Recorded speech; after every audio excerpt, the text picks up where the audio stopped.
Sino yung pinaka naging ayaw mo na kalaban sa UAP? Pinakaayaw. Siguro pinakaayaw ko lang na depensahan nung time ko is siguro sila Terence at si RR. Kasi yun yung time na as in uma-average ata sila ng mga 23 points eh. Ako lagi yung pinapabantay ni Coach Pido. Kumbaga ako, tinatry ko yung best ko na as in na i-limit yung ano nila. Pero syempre, alam naman natin, Terence and RR that time talagang sobrang, may one time nga game, as in sa hindi ko na alam kung paano gagawin ko, talagang umiyak ako dun sa shower. Kasi nga, as in, nagagalit si Coach Pido sa akin kung Ba't hindi mo mabantayan? bakit hindi ko mabantayan or bakit nakakalusot sila, ganon. So, yun lang siguro. Alam ba ni Coach Pido na naiyak ka dun sa shower? Hindi. Si Coach Estong siguro. Estong Ballesteros. Kasi siya yung nag-comfort sa akin doon time na. Nox.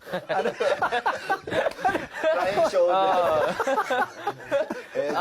Yun siguro. Ang hirap nga naman ng trabaho ang binigay Yung sa'yo. parang ganon. And then, Terence Romy tsaka RR Garcia. Grabe yan.